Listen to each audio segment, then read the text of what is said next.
Hi and welcome to Knit with Hannah. I'm Hannah. Today we're going to talk about self-care for knitters, specifically about your hands, your fingers, skin and nails.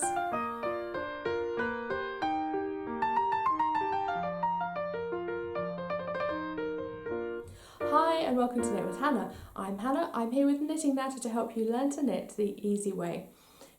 Yes, we're not knitting today, but we are looking at your fingers, your hands, the skin and the nails that gets in touch with the needles and the yarn when you are knitting.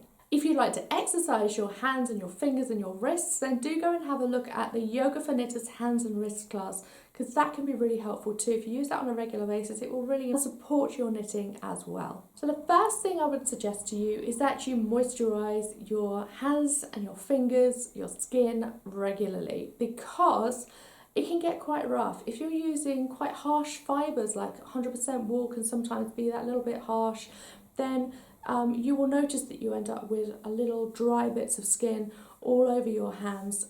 Moisturizing can really help with that. I use shea butter and I use avocado oil. These come from a new natural beauty products company in the UK.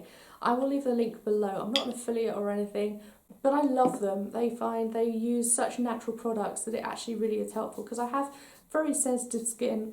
Trying to find something that works and doesn't give me rashes has been a difficult task. But shea butter, avocado oil, just spot on. It works really well. Also, I suggest that you cut your nails regularly. Just keep an eye on them and file them as well. If there's a tiniest little snag, it can get really annoying while you're knitting, so just make sure that it's not there anymore. Easy, I use nail clippers rather than scissors.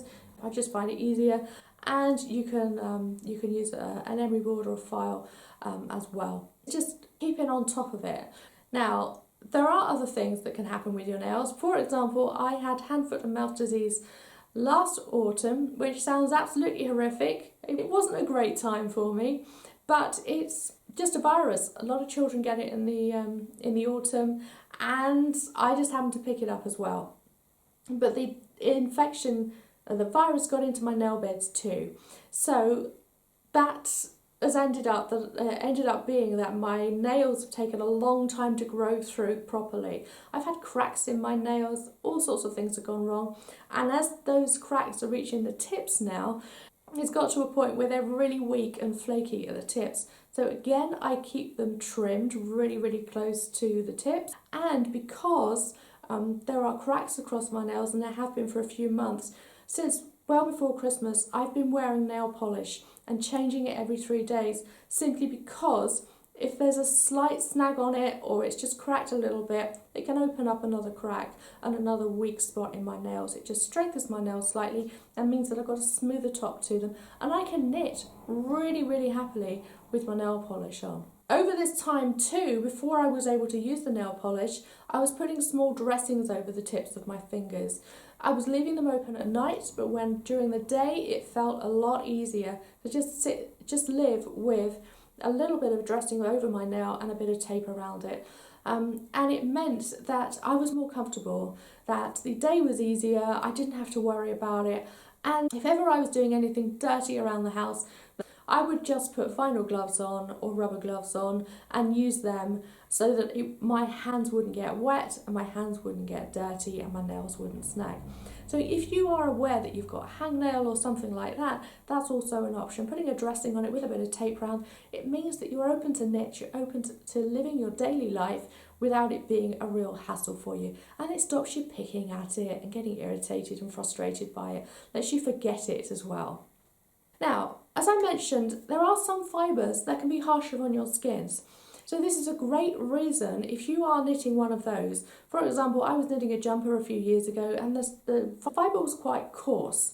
I ended up not finishing it because I got so frustrated with the yarn.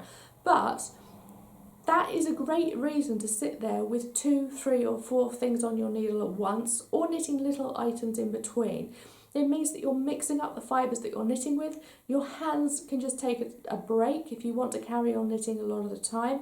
So think about knitting with different fibres, thinner yarns and thicker yarns. Maybe if you're using a tight ply as well, it can actually feel quite harsh. And then also, if you're knitting with yarn that doesn't have much elasticity to it, then that's going to be tugging on your fingers a lot as you are trying to keep the tension. There's no give in it, so that's going to feel quite harsh too. So mix up the yarn so that it feels easier on your skin, easier on your fingers, and you'll actually get through the projects without quite so much frustration. That's a load of tips for you. I hope that's been helpful. What you can do is just think about one of these maybe. Think about moisturising regularly. Get hold of some of that oil and put it by your bed so you use it every night. Or even keep one of the closed jars in a little pouch in your knitting bag, and you can use that regularly while you're knitting too. Just put the oil on, give it 10 minutes to rest while you're having a cup of tea, and then you can start knitting again. And of course, like I mentioned at the beginning, there is the yoga class for hands and wrists. Do go and have a look at that.